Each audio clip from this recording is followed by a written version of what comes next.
Methods of neutral grounding. इस lecture में हम लोग न्यूट्रल ग्राउंडिंग करने के मेथड्स के बारे में डिस्कस करेंगे। There are various methods of grounding the neutral of the system, यानी सिस्टम के न्यूट्रल को ग्राउंड करने के बहुत सारे मेथड्स हैं। पहला है सॉलिड ग्राउंडिंग, दूसरा है रेजिस्टेंस ग्राउंडिंग, तीसरा रिएक्टेंस ग्राउंडिंग, चौथा पीटरसन कॉइल ग्राउंडिंग, पाँचवा ग्राउंडिंग ट्रांसफार्मर। इस लेक्चर में हम लोग सॉलिड ग्राउंडिंग और रेजिस्टेंस ग्राउंडिंग के बारे में डिस्कस करेंगे। रिमेनिंग 3 ग्राउंडिंग मेथड्स के बारे में अगले लेक्चर में डिस्कस करेंगे। पहले हम लोग डिस्कस करते हैं सॉलिड ग्राउंडिंग। सॉलिड ग्राउंडिंग को इफेक्टिव ग्राउंडिंग भी कहा जाता है।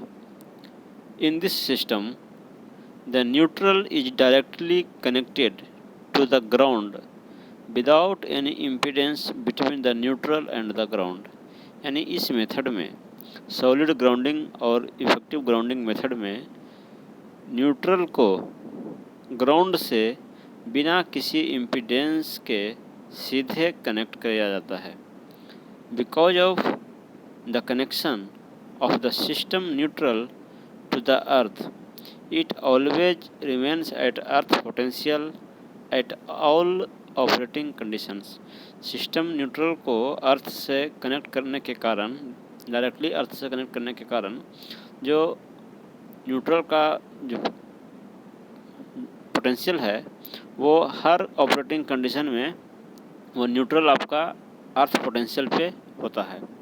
Under 40 conditions voltage of the healthy phases will not exceed, यानी कि अगर सॉलिड ग्राउंडिंग के केस में अंडर 40 कंडीशन में भी हेल्दी फेजेज का वोल्टेज एक्सीड नहीं करता है। Why solid grounding the earth fault current during arcing ground is partially और completely eliminated by the capacitive ground current. Solid grounding के द्वारा आर्किंग ग्राउंड के दौरान अर्थ फॉल्ट करंट पार्शियली या कंप्लीटली कैपेसिटिव ग्राउंड करंट के द्वारा eliminate हो जाता है या रिड्यूस हो जाता है। Hence arcing ground are substantially reduced, और इस प्रकार से आर्किंग ग्राउंड जो है वो काफ़ी हद तक रिड्यूस हो जाता है। ये फिगर आपका न्यूट्रल को ग्राउंड से डायरेक्टली ग्राउंडेड न्यूट्रल को इसमें दिखाया गया है, यानी कि जो न्यूट्रल है, स्टार कनेक्टेड जो पॉइंट है, स्टार पॉइंट है, और जो ग्राउंड है, इन दोनों को आपस में कनेक्ट किया गया है बिना किसी इम्पीडेंस के। तो इस प्रकार के ग्राउंडिंग को सॉलिड ग्राउंडिंग या सॉलिड न्यूट्रल ग्राउंडिंग कहा जाता है। For high voltage systems below 33 kV with total capacity not exceeding 500 kVA, 5000 kVA, it is economical to operate with the solid earthed neutral point। यानी कि हाई वोल्टेज सिस्टम 33 kV से कम के high voltage system और total kVA 5000 से कम हो, तो इस प्रकार के सिस्टम के लिए सॉलिड earthed न्यूट्रल जो है, ये मेथड, सॉलिड न्यूट्रल मेथड जो है, ये इकोनॉमिकल है। डिसएडवांटेज, इस मेथड का डिसएडवांटेज क्या है? Heavy earth fault currents results in greater interference to neighbouring communication circuit. यानी इस मेथड में अर्थ फॉल्ट करेंट हैवी हो सकता है, और उस हैवी अर्थ फॉल्ट करेंट के कारण जो ट्रांसमिशन लाइन के नेबर, जो आसपास जो कम्युनिकेशन सर्किट्स होते हैं, उसमें ये इंटरफेरेंस क्रिएट कर सकते हैं। दूसरा, it is difficult to handle the circuit breaker due to high fault current, यानी कि हाई फॉल्ट करंट होने के कारण सर्किट ब्रेकर को हैंडल करना इसमें डिफ़िकल्ट हो जाता है। For this reason heavy contacts in the circuit breakers are to be provided, और इसके लिए सर्किट ब्रेकर में हैवी कॉन्टैक्ट्स प्रोवाइड किया जाता है। 10 the application of this system beyond 33 kV is uneconomical and hence not used. यानी इसलिए इस सिस्टम का उपयोग जो है वह 33 kV से ऊपर के लिए नहीं किया जाता है, क्योंकि ये इकोनॉमिकल नहीं होता है। सेकंड है resistance earthing. When it becomes necessary to limit the high earth fault current, a pure resistance is introduced between neutral and earth as a current limiting device. यानी जब हाई अर्थ फॉल्ट करंट को limit करना, उसको कम करना, reduce करना आवश्यक हो जाता है, तो उस केस में न्यूट्रल और अर्थ के बीच में करंट लिमिटिंग डिवाइस के रूप में एक रेजिस्टेंस को इंट्रोड्यूस किया जाता है, यानी कि एक रेजिस्टेंस को भी कनेक्ट किया जाता है। The value of the resistance commonly used is quite high as compared with the system reactance. यानी और जो रेजिस्टेंस कनेक्ट किए जाते हैं न्यूट्रल पॉइंट और ग्राउंड के बीच में, जो रेजिस्टेंस कनेक्ट किए जाते हैं, ये सिस्टम के रिएक्टेंस के कंपेयर में काफ़ी ज़्यादा हाई होते हैं। द रजिस्टर में कंप्राइज ए मेटालिक रेजिस्टेंस यूनिट और ए लिक्विड रजिस्टर। यानी जो रजिस्टर कनेक्ट किए जाते हैं वो एक मेटालिक रजिस्टर हो सकते हैं या लिक्विड रजिस्टर भी हो सकते हैं। It is more usual to use liquid resistors if the voltage is 6.6 kV और मोर।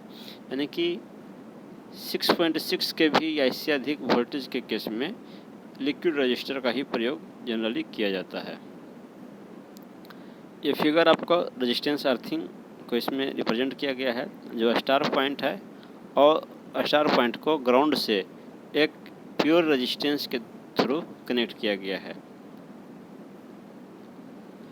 With the increase in operating voltage, value of resistance required for grounding also increases to limit the short circuit during line to ground fault।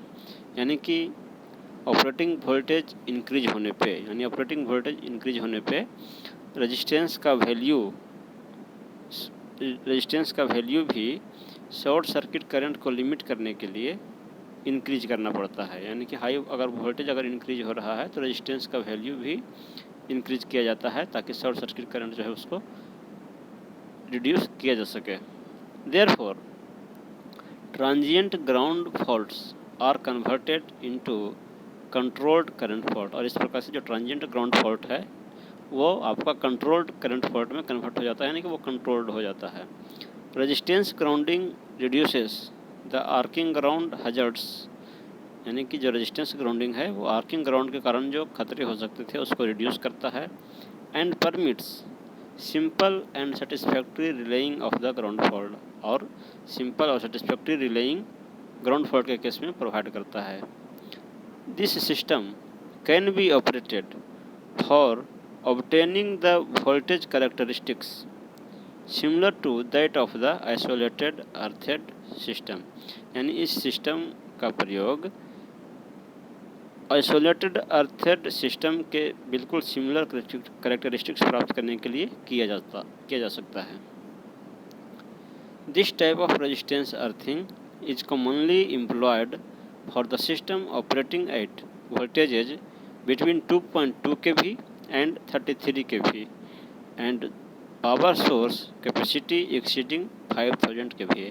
यानी इस प्रकार के resistance earthing का प्रयोग voltage level 2.2 kV और 33 kV के बीच के वोल्टेज लेवल के लिए जनरली किया जाता है, और जो कैपेसिटी है वो 5000 kVA से ऊपर के कैपेसिटी के लिए किया जाता है।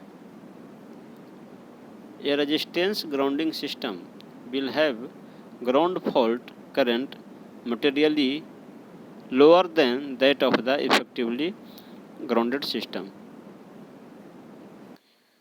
यानी रेजिस्टेंस ग्राउंडिंग सिस्टम में जो ग्राउंड फॉल्ट करंट है वो इफेक्टिवली ग्राउंड सिस्टम के कंपेयर में इसमें फॉल्ट करंट का वैल्यू कम हो जाता है, क्योंकि रेजिस्टेंस के द्वारा फॉल्ट करंट रिड्यूस कर दिया जाता है। Therefore the inductive interference to the neighbouring communication circuits also lesser than that in effectively grounded system. तो इस प्रकार से जो कम्युनिकेशन सर्किट में जो इंटरफेरेंस होता है, तो जो सॉलिडली ग्राउंडेड सिस्टम है उसके कंपैरिजन में कम इंटरफेरेंस होता है, क्योंकि फॉल्ट करंट का वैल्यू इसमें रिड्यूस हो जाता है। Power dissipation in the grounding resistance में improve the system stability because it reduces the accelerating power. यानी कि ग्राउंडिंग रेजिस्टेंस में पावर डिसिपेट होने के कारण सिस्टम की स्टेबिलिटी इंक्रीज होती है, क्योंकि जो एक्सीलरेटिंग पावर है वो रिड्यूस हो जाता है।